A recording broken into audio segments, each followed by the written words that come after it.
"Sir, step back! She'll bite!"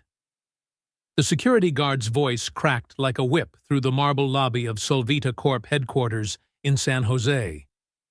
Lucas Bennett froze mid-mop, his hand tightening around the handle like it was a shield. At the center of the chaos, a small girl with platinum blonde hair sat curled on the floor, arms wrapped tightly around her knees, rocking back and forth beside the towering corporate sculpture. Her face was blank, but her eyes darted like birds trapped in a cage. Around her stood 5 adults in tailored suits, helpless. One woman whispered urgently into her phone, "She's having another episode. Where's her nanny?" The girl's soft humming was nearly swallowed by the building's icy silence. Lucas took a slow, cautious step forward. "May I?" The guard blocked him with an arm. "That's Dr. Carter's daughter," he hissed. "Don't get involved. Last guy who tried got fired on the spot." But Lucas wasn't listening. He wasn't looking at the suits or the blinking red security camera overhead. He was watching her, watching the way her fingers tapped the tile in a rhythm only she seemed to hear. "I'm not going to talk to her," Lucas said gently. "I'm just going to sit." And he did, right there on the cold marble floor, 5 feet away, still in his janitor's uniform and scuffed boots. He reached into his supply cart and pulled out a cheap bottle of dish soap. Without a word, he dipped his fingers into the mop water and began to blow bubbles. 1, 2, 3. The girl stilled, her rocking slowed, her humming softened. She watched, transfixed, as iridescent bubbles floated through the air, some popping, others drifting lazily upward like secrets too tender to land. Lucas didn't look at her. He didn't ask anything. He just kept blowing bubbles. The mezzanine level of Solvita Corp was silent. The sharp rhythm of high heels echoed off the marble, cold and precise, just like the woman wearing them. Dr. Camille Carter, CEO of one of the top biotech corporations in the U.S., stood silently behind the glass railing, eyes fixed on the scene below. She didn't blink, didn't frown. But the hands she had folded tightly over her chest now hung loose at her sides. The little girl downstairs, Ava, her daughter, or more accurately, the child that had reduced dozens of top-tier specialists to helpless shrugs, was now following a bubble with her eyes. Not a psychologist, not a therapist, not a trained expert, but a janitor sitting cross-legged on the floor. Ava had stopped humming, stopped rocking, and just watched the bubbles rise like they were the most magical things in the world. Camille felt something crack open inside her chest. A tremor, a flicker, a sensation she hadn't allowed herself to feel in years. Hope. The elevator opened with a cold chime. Lucas stood up as Camille entered the lobby. He didn't look back at Eva. He only gave a quiet nod. Camille approached, the air of someone used to command. "Mr. Bennett." "Ma'am?" She glanced at her daughter, now lying calmly on her side, eyes still following a drifting bubble. "I'd like to speak with you." "Upstairs." Lucas hesitated for a moment, then nodded. Camille's office sat on the top floor. Walls of glass overlooking downtown San Jose, polished steel furniture gleaming under the California sun. Everything in the room radiated control. "Close the door," she said. Lucas obeyed. Camille didn't sit immediately. She walked to the window, her back to him. "Who taught you that?" "I'm sorry?" "The bubbles. That, whatever that was." Lucas answered, his voice steady and calm. "My daughter, Becca. She has mild sensory processing disorder. I used to teach special education for 11 years. Camille turned slightly, raising a brow. "Used to?" Lucas inhaled, eyes drifting to a far corner of the room. After my wife passed away, I couldn't stay in the classroom. Every child became a reflection of what I'd lost. I took this job for the quiet. No one expects too much from a janitor. Camille said nothing for a long moment. Then, almost like the words surprised her too, my daughter doesn't engage. Not with me, not with doctors, not with anyone. And you blew bubbles, and she calmed down. Lucas didn't respond. He didn't need to. Camille gave a subtle nod, barely perceptible, but real. I want you to work with her. Once a week, twice if you're available. Lucas blinked. I'm a janitor, Dr. Carter. I can change that. I don't need charity. It's not charity. Camille stepped closer. It's a job offer. Lucas was silent, then said, What Eva needs isn't a job. Something flickered in Camille's expression. Not offense, guilt. A feeling she had buried so deeply that it only took one sentence to rupture. She has access to the best care money can buy, Camille snapped. Lucas replied gently, Maybe that's the problem. The room fell into a strange silence. Not hostile, but hollow, like someone had finally asked a question long avoided. Then Lucas said, If I say yes, it's under one condition. Camille crossed her arms. Which is? I don't work for you. I work with Ava. And when I'm with her, no observers, no cameras, and absolutely no clipboard psychologists lurking in the corner. Camille studied him, long enough for him to wonder if he'd just cost himself everything. Then, slowly, she nodded. My assistant will contact you. Lucas nodded once. Then we'll see if she's ready. He turned to the door. Wait, Camille called after him. The bubbles. What color were they? Lucas glanced back with a faint smile. Blue. Always start with blue. It calms the chaos. The door closed with a soft click, but the echo of his words lingered, like a whispered prayer in a cathedral no one had entered in years. 2 days later, at exactly 5 p.m., the doorbell of the Skyview penthouse chimed. It wasn't a butler or security staff who answered. It was Camille herself.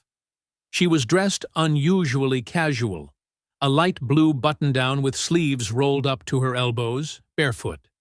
Her hair was pulled into a neat bun, but her eyes held something uncertain. Standing at the door was Lucas, same simple attire as before, but this time a young girl stood beside him, her small hand in his. This is Becca, Lucas said. My daughter. She knows the rules. No pushing, no pressure.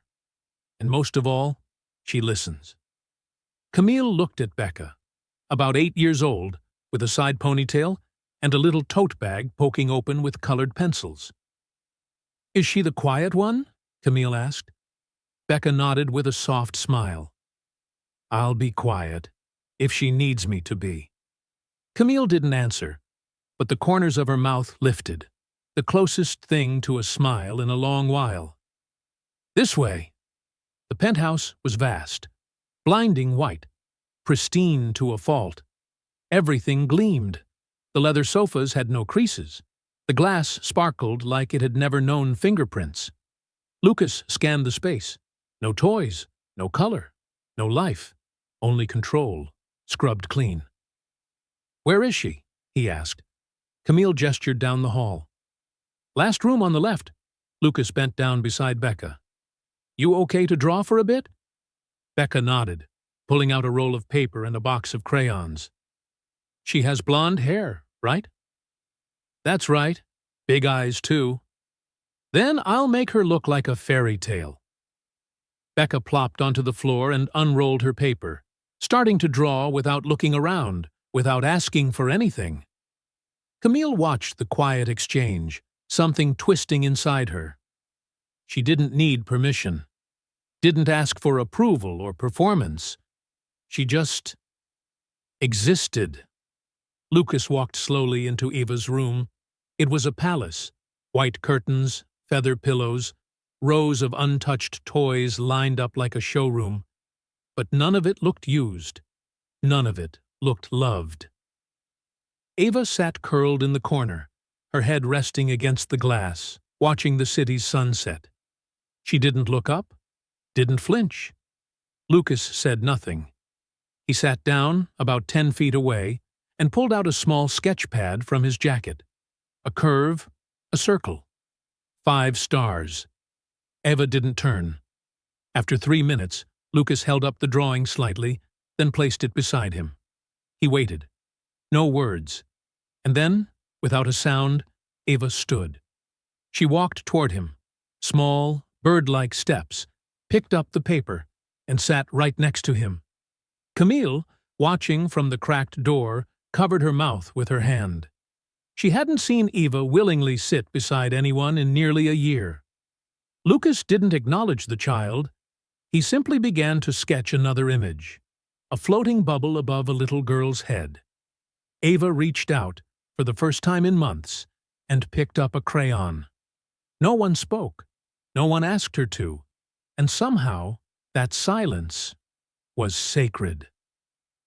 15 minutes later, Lucas emerged from the room. Camille stood waiting, arms crossed, but her face had softened. "She drew with you," she said, as if needing to hear it out loud. "She started the conversation," Lucas replied. Camille frowned, but she didn't say anything. Lucas nodded gently. Talking and connecting aren't always the same. Camille didn't argue. "Would you like something to drink?" she asked, surprising even herself. "Water's fine." She poured it herself, not through a machine, not by staff. Just her, a glass, and a hand that trembled slightly. "I don't know how to reach her," she admitted, sliding the glass across the counter. Lucas didn't take it yet. "Have you tried letting her reach you?" Camille blinked. "I've done everything a mother can do. Therapy, nutrition, sleep plans, speech specialists. I flew in a behavioral therapist from Sweden. 30,000 a week." Lucas finally took the glass and sipped. "Sounds like you've hired a lot of people to talk to her," he said gently. "But has anyone truly listened?" Her voice tightened. "I listen. I rearranged my whole life for her."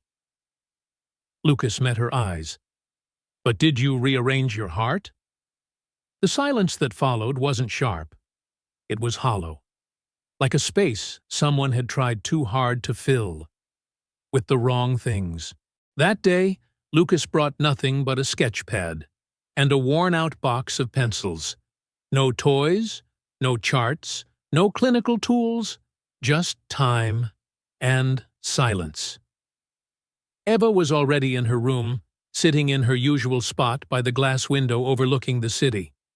Her head tilted slightly, her fingers clutching a frayed blue string. She didn't look up when Lucas entered. He didn't say her name, didn't try to draw attention, didn't smile. He simply stepped in, sat down a few feet away, and quietly opened his sketch pad. A curved line, a spiral, a bubble. Each stroke breathed patience. Slow, calm, unintrusive. Eva glanced sideways, didn't turn her head, but one hand stilled, no longer twirling the string. Lucas didn't react. He just kept sketching. A simple room appeared on the page, a small girl sitting by a window, looking out at a sky filled with floating orbs. Bubbles. He didn't offer her the drawing. He just placed it gently on the floor between them and began a new one. Then, after about 5 minutes, Eva stood up, step by step. Cautious, delicate, like a kitten afraid of waking something asleep. She picked up the drawing, said nothing, and returned to sit beside Lucas. Not close, but close enough to see the lines on the paper. Lucas continued drawing. Another bubble, but this time, inside it, a lollipop. A little sweetness held in a fragile shell. Eva tilted her head. Her tiny fingers slid toward the box of colored pencils. She picked out blue. And then, like a silent ritual, Eva began to color a blank corner of the page. No one said a word. No one asked her to. And in that moment, silence itself felt like a sacred bond. Outside in the living room, Becca was still drawing. Camille stepped out, surprised to see the girl not running around, not talking, just quietly coloring a scene. Two girls sitting under a tree. Camille sat across from her. "What are you drawing?" Becca looked up. "Me, and a new friend." "A friend?" Becca nodded. "I don't know if she wants to be friends yet, so I drew her sitting a little far away." Camille stayed silent. "I'll wait," Becca said simply. "When she's ready, she'll move closer." The words, gentle and childlike, struck something deep inside Camille. When she's ready, not when I'm ready. Back in Eva's room, the air remained as still as dawn. Lucas had shifted from pencil to watercolor. He dipped his brush into a small jar and dabbed soft blue dots in the corner of the page, like sky. Eva watched every movement. Her hand twitched, then reached for a second brush nearby. Lucas didn't speak. He simply tilted the jar of water toward her. An invitation without words. Eva dipped her brush, gently added a blue stroke alongside his. No instructions, no praise, just two people, existing side by side, like rivers slowly converging. Camille once again stood by the cracked door. She wasn't filming, wasn't taking notes, wasn't giving orders. She was simply watching. For the first time in years, she saw Eva do something because she wanted to, not because someone told her to. Her daughter was choosing to connect. Not with words, but with color, with proximity, with trust that rose from quiet. Nearly an hour later, Lucas stood up. "Would you like to draw again tomorrow?" he asked softly, not looking at her, just letting the question float. No response. But as he stepped out of the room, Eva gently laid down her brush. On the paper, a simple drawing, a single blue bubble, and inside it, a tiny heart. "Dinner at 6. Nothing formal. I want to try something." The text from Camille came at noon. Short, no exclamation marks, no polite pleasantries. Lucas read it 3 times, then turned to Becca. "Would you like to have dinner at your new friend's house?"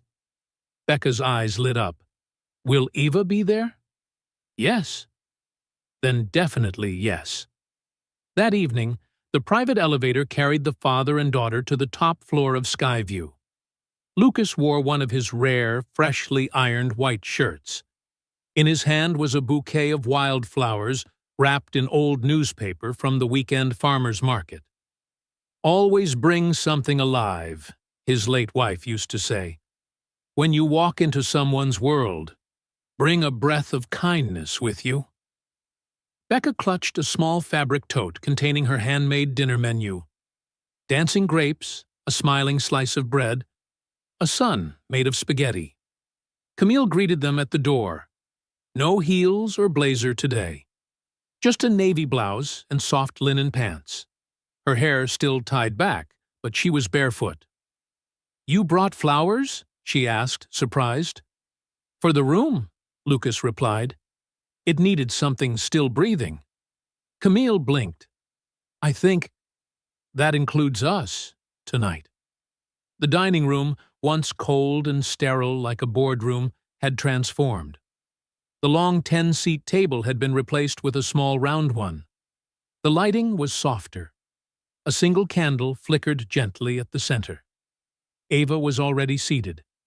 Her hands rested quietly in front of her, fingers gripping a single crayon. Blue.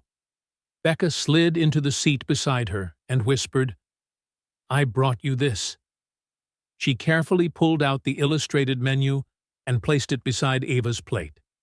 No explanations, no coaxing, just presence. Eva looked. The corner of her mouth lifted, ever so slightly. Camille, standing behind her, watched as though witnessing a miracle, not blinking. Dinner was simple, nothing spicy, nothing pungent, nothing steaming hot. Eva's plate matched Becca's exactly. Lucas noticed something else. No phones on the table, no staff watching from the corner, no CEO, just a mother, trying to learn how to sit still. Tonight, Camille spoke up, as if declaring it to herself, "I'm only fluent in one language." Lucas smiled. That's progress. For the first few minutes, no one spoke. Just the soft clink of silverware, the brushing of napkins, faint piano music playing from a speaker. Then Becca asked, "Eva, want to draw after dinner?" Eva didn't respond immediately, but she looked at her plate, then at Becca. Then reached out and picked up a small spoonful of mashed sweet potatoes, placed it in her mouth. Lucas froze. His entire body seemed to hold its breath. Becca smiled casually, as if it were the most normal thing. "Yay, let's eat together." Camille hadn't realized she'd been holding her breath too. She exhaled slowly, her hands trembling slightly as she lifted her water glass. Lucas leaned toward her and whispered, "She didn't eat breakfast, did she?" Camille nodded. "Or yesterday. Now she's choosing to. Choosing this moment. This presence." Camille looked at her daughter, eyes glistening. "Why does it feel like I've missed every important moment?" Lucas didn't answer right away. He murmured, "Then let her lead." The two girls ate slowly. No one rushed them. Eva hummed a soft note under her breath, a sound barely there, like a language unsaid. Then she reached out, gently touching the back of Becca's hand. Camille gasped softly, not loudly, but enough that Eva flinched. Lucas raised a calming hand. "It's okay. It's all right." Eva looked at her mother, then at Lucas, then spoke, so softly, so clearly. "Blue." Camille dropped her fork. Lucas swallowed. "She remembers the bubbles." Eva nodded faintly. Becca whispered, "She uses colors to speak. It's how she feels safe." Camille pressed her lips together, fighting emotion. "I used to paint before I started the company. Watercolors. My studio was painted blue." Lucas looked at her. "She didn't forget. You did." 2 weeks after that dinner, the very thing Lucas had feared finally happened. That morning, Camille entered the company's boardroom with a heavy heart. On the large screen were sensational headlines plastered across various media outlets. CEO Camille Price hires janitor to treat her daughter's mental health? A specialist or a scam artist? The bubble-blowing man, a new symbol of corporate irresponsibility? Greg, the head of PR and Camille's right-hand man, stood at the front, tossing a stack of printed articles onto the table. This is all over LinkedIn, Twitter, even investor forums. The shareholders are livid. The board is questioning your leadership. Camille said nothing. She stared at the bold font on the screen. Lucas, Eva. Their names swept into a media frenzy they never asked for. Greg continued, his voice sharp. "I called Lucas this morning. Told him to suspend all sessions. This isn't personal anymore. This is corporate reputation." Camille looked up. "You ordered him?" "Number one spoke on your behalf. And if you want to keep this seat, you won't reverse that decision." Meanwhile, back at home, Lucas quietly packed up some of Ava's drawings. Messy, layered strokes, chaotic reds and blacks, and in the center, a small blue circle. Fragile, but clear. Becca sat beside him, whispering, "Dad, I think she was about to tell a story. With colors. We can't leave now." Lucas gave her a soft smile, brushing a lock of hair from her face. "There are stories, honey, that adults will never understand if they only care about headlines." The doorbell rang. It was the mail carrier. A simple envelope, yet impossibly heavy. Notice of suspension of cooperation. Signed, Camille Price, CEO of Skyview Group. Lucas stood there for a long time. He wasn't angry, not even disappointed, just sad. Sad for Ava. That day, Ava sat alone in the living room, waiting for the door to open, waiting for the footsteps of the man with the gentle eyes. But no one came. Becca didn't enter like usual. No bubbles, no quiet laughter. Eva began to tremble. Her hand clenched a colored marker so hard the tip snapped. She screamed, not with sound, just a flurry of frantic behavior, throwing, hitting, hiding under the table. Camille rushed in, tried to hold her, but Ava flailed like she'd been touched by fire. "She's losing it!" a panicked nanny gasped. Camille knelt beside her daughter, eyes brimming with tears. "What do you need, sweetheart? It's Mommy. I'm right here." But Eva only cried out one word, over and over again. "Blue! Blue! Blue!" Camille froze. It wasn't a color. It was a name. It was safety. That night, Camille stood alone in her high-rise office. The city lights behind her sparkled like hollow stars. She pulled up the smart home camera footage from earlier that day. The moment Eva broke down and collapsed. Camille started to cry. She remembered every board meeting she'd prioritized, every interview she did to protect the company, every time she silenced her heart to maintain control. "I fought for the company, but not hard enough for my child." She picked up her phone, searched for Lucas's number. Her finger hovered over the call button. This time, she didn't let reason get in the way. Ring. Ring. "Lucas, it's me, Camille. I was wrong." Her voice cracked. "Not about the media, not about the reputation, but about Eva. I can't lose her, and I can't help her without you." A long pause. Then Lucas replied simply, "Then let her lead." The next morning, Lucas had just dropped Becca off at school and was brewing a quiet cup of coffee in his small kitchen when he heard a knock. Not the doorbell, just a few gentle, hesitant taps, as if the person outside wasn't entirely sure they were welcome. He opened the door. Camille was standing there. Not CEO Camille, not the one with tailored dresses, dark sunglasses, and a driver waiting below. Just a mother, wrapped in a wrinkled coat, hair tied hastily, eyes red-rimmed from tears she hadn't bothered to conceal. Lucas said nothing. Camille clutched the strap of her purse a little tighter and spoke. "For the first time in my life, I'm showing up with no title. Not as a CEO, not as the head of a board, just as the mother of a little girl named Ava. And I don't know what to do if she loses the only connection she just barely found." Lucas looked at her for a long moment. Then he nodded. No judgment, no lecture, just understanding. The penthouse. For the first time, Camille entered without a line of assistants trailing behind her.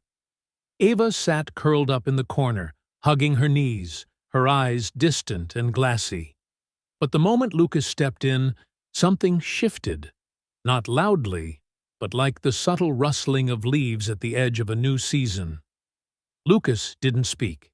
He simply sat down, reached into his bag, and pulled out a small stack of blank paper and a box of colored pencils. He placed them gently on the floor and waited. Camille sat nearby, a respectful distance away.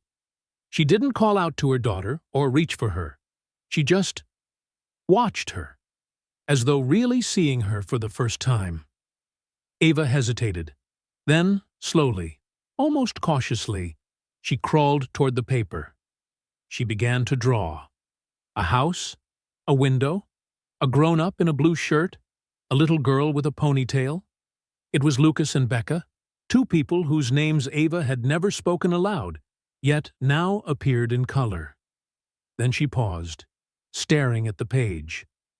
She picked up a crayon again, but didn't add anything. Lucas remained silent. Camille gently approached, kneeling beside her daughter.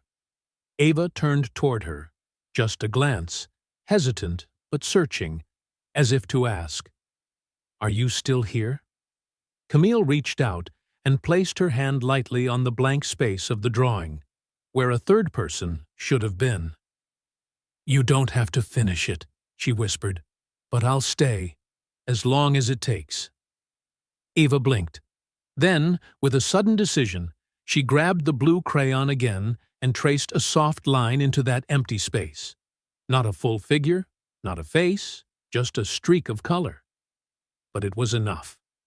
The picture no longer felt incomplete. Camille covered her mouth, fighting back a sob.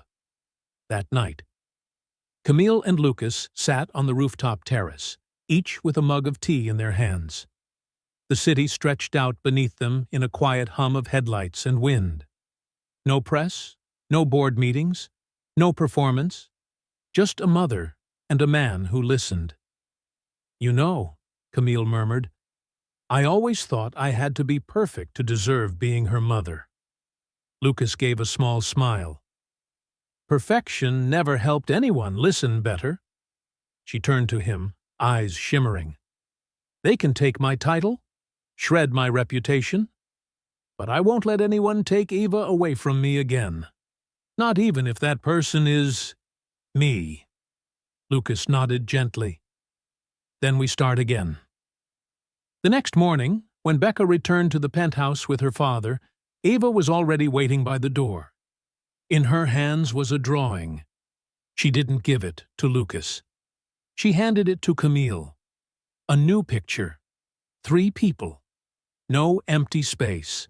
News about Camille Langford, the CEO who once lost control of her company for prioritizing her daughter, had flooded the media. But the real storm came when a man walked through the courthouse doors, cold eyes and documents in hand.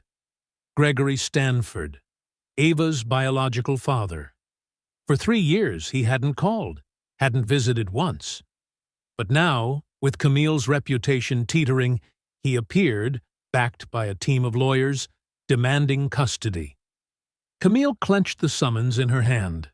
She didn't cry, but her fingers trembled as she stared at the name of the man who used to be her partner, now trying to take away the only light left in her life. The courtroom wasn't as chaotic as the tabloids suggested, but the tension in every glance made the air feel thick and heavy.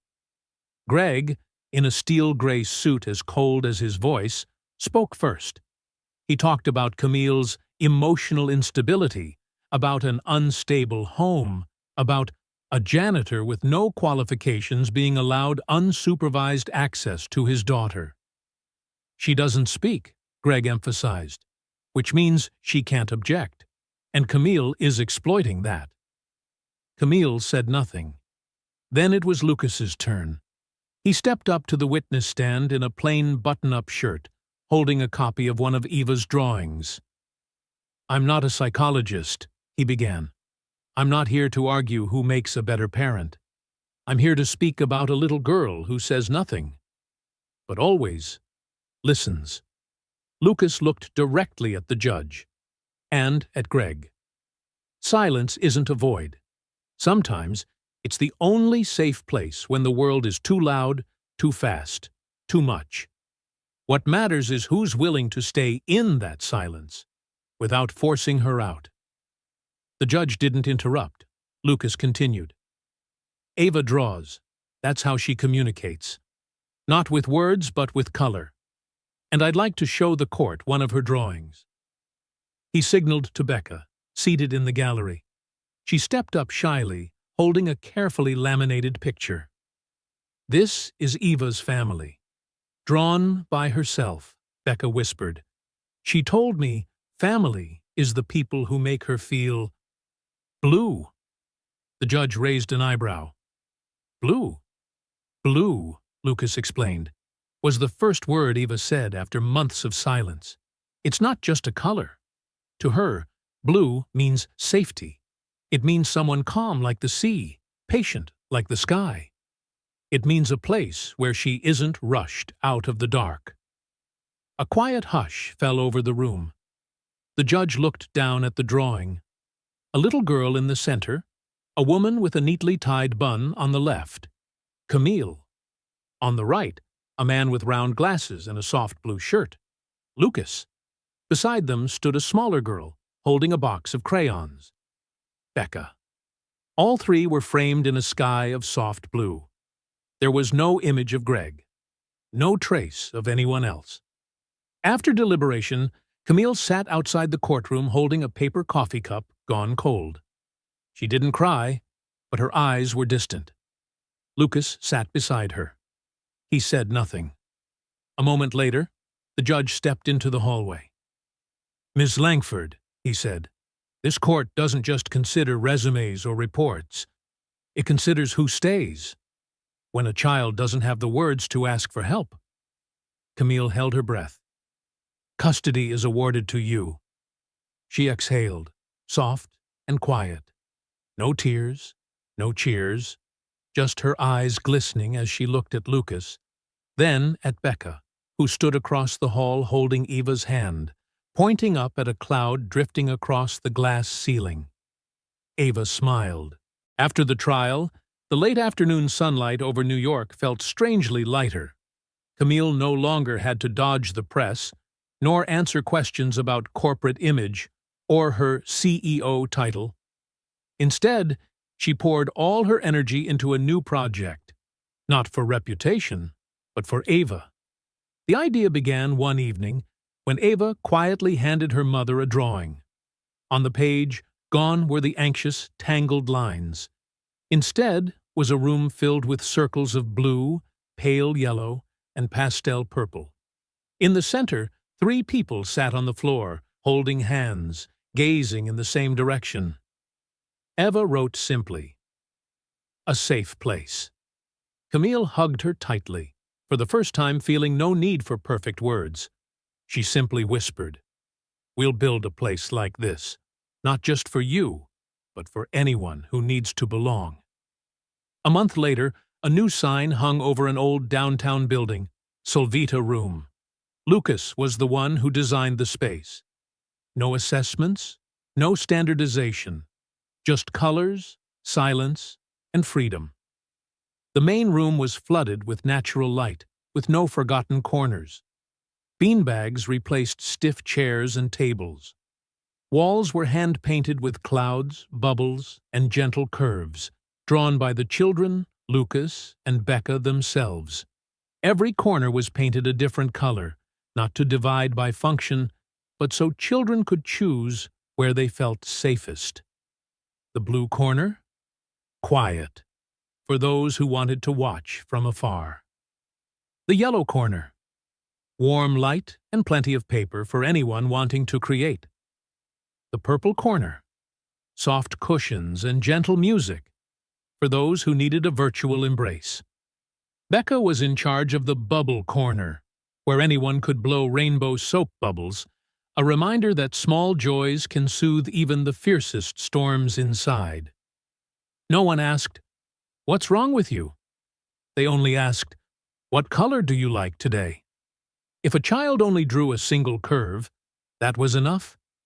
If they just sat quietly, that was fine too. On opening day, Eva entered the Solvita room with her very first drawing. A family not perfect, but all smiling. Reporters were present, but this time no one focused on CEOs or past scandals. They just quietly watched as a child stood in the middle of the room, placed her paper on the board, and said, almost in a whisper, "This is a place where everyone can just be themselves." Lucas stood at the back, his eyes damp. Camille held her daughter's hand, unafraid of any camera. A mother led her autistic son forward. "How do you feel?" The boy pointed to the blue corner, then ran to hug a pillow. No words needed. Another little girl, leaving her mother's side for the first time, immediately ran over to Becca to learn how to blow bubbles. Laughter rose like the morning sun. That afternoon, after everyone had gone, Camille, Lucas, Ava, and Becca sat together by the window, watching the last rays of sunlight dance across the walls. Ava spoke, not with words, but by taking her mother's hand and placing it in a jar of ocean blue watercolor. "Will you paint with me?" Camille smiled, realizing happiness doesn't come from fixing her child, but from creating together a space where wounds are allowed to exist, and every heart has the right to be heard. On a quiet Sunday afternoon, the Solvita room was calmer than usual. Sunlight slipped through the windows, scattering soft yellow streaks across the floor, now covered with the colorful stains left by children. Becca and Eva sat together in the yellow corner, where stacks of drawing paper, crayons, watercolors, and carefully sharpened colored pencils surrounded them. Becca was busy sketching a tri-colored puppy, while Eva quietly chose her colors, arranging the boxes in neat order, her eyes intent as if she were sorting the whole world.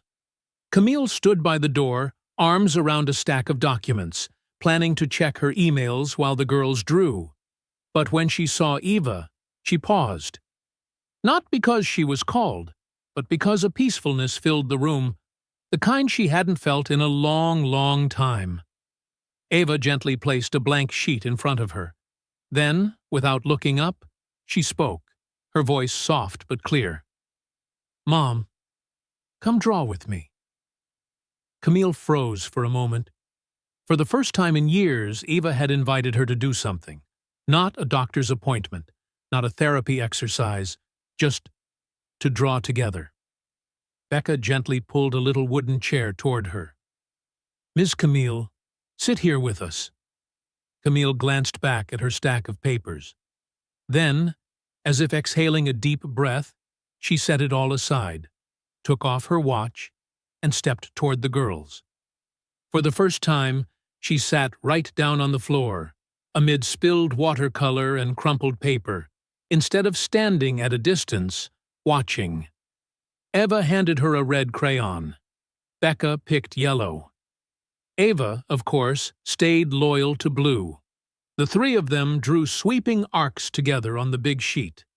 Eva tilted her head, studying every line, then quietly added more.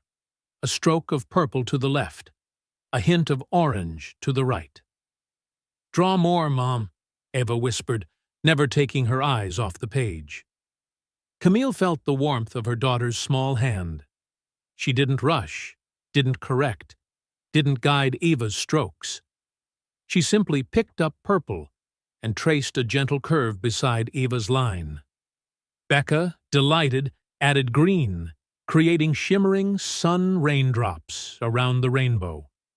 Three hands, one large, two small, gradually met in the middle of the paper. Eva looked at their creation, then looked up, her eyes shining as if she was seeing for the first time how gentle the world could be. "This is my rainbow," she whispered. "The first rainbow with Mom drawing, too." Camille's eyes stung with tears, but this time her tears were of happiness. She realized, healing doesn't come from searching for solutions. It comes from the moment you're willing to sit down, listen, and draw the colors of life you've never dared to try. Together. At the end of the afternoon, the three of them taped their picture to the wall, joining dozens of other artworks. But this was the only one with every color shining brightly. Camille looked at Ava and gently asked, "What's your favorite color today?" Ava didn't answer right away. She just rested her head on her mother's shoulder and whispered, "I love them all, as long as I get to draw with you." The joy at Solvita Room didn't last long before another storm arrived. On Monday morning, just as Camille arrived at the center, Greg was already waiting in the meeting room, looking more tense than ever. On the large screen was a photo, Camille, beaming beside Lucas in the flower garden behind Solvita Room. Golden afternoon sunlight, their shadows mingling in a simple, genuine moment. But that very photo was being shared at lightning speed on social media, accompanied by endless comments, from powerful CEO to emotional mother. A romance between the boss and the janitor? Solvita room. A place for healing? Or just a PR performance? Greg clutched his iPad, displaying a barrage of urgent emails from investors. You realize this impacts our investment fund, the project's reputation, and your credibility, right? They're demanding an emergency meeting. They want an explanation from you, Camille. Camille took a deep breath, her eyes calm. She knew Greg wasn't just worried about the company's image, but also about his own position of power. Greg, I won't deny the photo is real, and I won't deny my feelings, whether for Lucas, my daughter, or the children here. But I will not apologize for smiling. Greg clenched his jaw, his voice taut. If you won't resign, the board will remove you themselves. This is your last option. That day, the media swarmed outside Solvita room. Reporters crowded in, cameras pointed at the narrow path where Camille stood in front of the center's sign, wearing a simple white shirt, no jewelry, no makeup. She spoke calmly, her voice strong and clear above the crowd. I know you want me to explain why I chose to stay with my child, why I built Solvita room, why I smile, why I care. But I think it's time we stopped measuring a mother by her achievements or her title. She paused, looking straight into the camera. I will not resign. I am stepping up, not as CEO, but as a mother. I am proud to have chosen to stay, to sit down and listen. I will not leave Solvita room, just as I will never leave Eva, or any child who needs a safe place to belong. The crowd fell silent. Only camera shutters clicked. Camille turned back toward the center, where Ava and Becca stood just inside the glass doors. She smiled, confidently walking past the crowd, leaving behind all the noise and judgment. That evening, Lucas and Camille sat on the rooftop, watching the city lights twinkle below. Lucas said softly, Do you realize you just set a new precedent? A mother saying, I'm not resigning, I'm stepping up. Camille smiled, resting her head on his shoulder. The world needs more mothers like that, doesn't it? Lucas squeezed her hand as they quietly looked toward the building with the Solvita room sign still glowing. It was no longer a place of scandal, but a home for stories of rebirth, beginning with the smile of a mother brave enough to live her truth. The official opening day of Solvita room arrived beneath a pale blue sky, gentle breezes fluttering through the wide-open windows. Outside, balloons and colorful ribbons stretched from the gate to the main hall.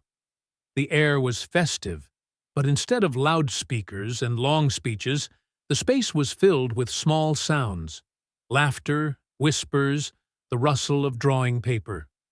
Camille, in a simple cream dress, wore only a paper flower pinned to her chest, one that Eva had made herself. She didn't stand at the podium, didn't hold a microphone, didn't prepare a speech.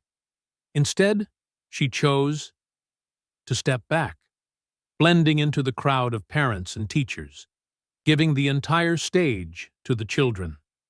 Becca was the first to step up, shy but radiant, greeting everyone and inviting Eva to join her. Eva wore a light blue dress, her hair in 2 braids, clutching her drawing of a rainbow. Becca introduced briefly, Today, I'm not speaking for anyone else. These are Eva's words. Eva took the microphone, her eyes a little uncertain, but her voice clear, stronger than ever before. Solvita room is a place for anyone who's ever felt like a lost puzzle piece. Here, everyone gets to choose their own colors. If today you don't want to talk, just want to draw or sit quietly, that's okay. Because everyone deserves to be listened to, whether by color, by pictures, or just by silence. No one erupted into applause. There were just gentle, emotional nods and shining eyes filled with empathy. A shy little boy quietly walked up and handed Eva a small drawing, a blue circle connected to her rainbow. Eva took it, smiled at him, and stuck his drawing beside her rainbow on the big board. Camille stood among the crowd, watching each child, parent, and teacher with misty eyes. She saw Greg standing off to the side, his usual stern face now replaced by a look of quiet admiration. Lucas squeezed her hand from behind, his eyes glowing with pride. Eva turned to them both, her eyes shining. "Mommy," she called to Camille. "Daddy," she called Lucas, without the slightest hesitation. It wasn't a title given by duty or by traditional family. It was the voice of connection, of emotion, and trust. Lucas sniffled, trying to hide his feelings. Camille hugged her daughter, speechless. There was no grand leader's speech that day. Only laughter, soft singing, new pictures going up on the wall, and arms wrapping around each other in a flood of color. As the sun slipped behind the building, the last rays poured into Solvita room, lighting up a rainbow across the floor, like a promise that from now on, no one would ever be a lost puzzle piece again. 6 months after the grand opening, summer had arrived in the city. A gentle breeze carried the scent of fresh grass and the sound of bird song, mingling with the golden sunlight that spilled across the New York sidewalks. The community around Solvita room had changed too. Curiosity had given way to trust and genuine friendliness.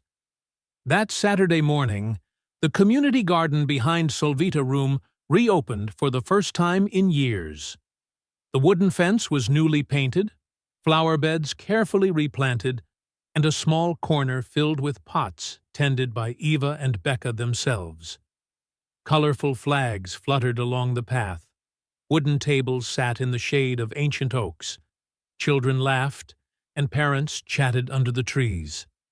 Camille stepped out onto the porch, holding a cup of tea, taking in the vibrant garden scene. No longer the busy CEO with a packed schedule, she felt a new lightness in her heart, as if, after years of running and fighting fear, she was finally learning how to stay. Lucas sat on the steps with a box of watercolors and a few blank sheets. Becca arranged plastic cups for a rainbow bubbles game.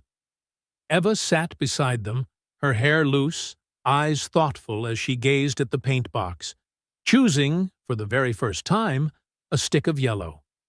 Camille watched quietly, her heartbeat slowing. Ever since Eva had first said blue, that had always been her only color. But today, she reached for yellow, then painted a big sun in the corner of her paper, radiant and bright. Lucas smiled in encouragement. Becca added a few lavender clouds, green raindrops, and a sweeping rainbow. Eva turned to her mother, holding out the yellow crayon, and whispered, "Mom, will you draw with me?" Camille said nothing. She just sat beside her daughter, picked up an orange crayon, and drew another sunbeam next to Eva's. In that moment, she realized, silence was no longer the enemy, or something broken that needed fixing. It was a gentle space where love could find its own voice. By evening, the four of them, Camille, Lucas, Becca, and Eva, sat together on the old wooden bench beneath the oak tree. Eva placed the finished picture on her mother's lap. On the paper, 3 people stood together under a sky bursting with color. No one was left out. No one was a lost puzzle piece. In the corner, Eva had carefully written, "Home is when we all fit." Camille hugged Eva, feeling her daughter's small warmth pressed to her heart, and whispered, "Thank you for teaching me to listen, not just with words, but with colors, with silence, and with all my heart." Lucas squeezed Becca's hand, his eyes shining with happiness. Outside, dusk spread across the garden, golden rays painting every corner, a gentle promise for a home that finally felt just right. And in that place, even as each person kept their own silences, they all knew. You don't have to be perfect. You only have to be present. You don't have to say much. You only have to draw your own home together. Healing, Camille realized, is not the absence of silence or fear. It is the moment we choose to stay, to listen, and to create together. Some homes are built with bricks and wood, others with laughter, color, and the courage to begin again. And perhaps, just perhaps, the truest homes are not places at all, but the feeling of finally fitting, side by side, in the story you dared to color together. If this story moved you, even a little, if it reminded you that love can be quiet and healing can come in every color, leave us a comment below. Tell us where you're watching from, or simply share what home means to you. Don't forget to like, share, and subscribe for more stories of kindness, courage, and second chances. And until the next journey, stay kind, stay human, and always listen for the colors in the silence. Thank you for being here, and for helping us build a world where everyone belongs.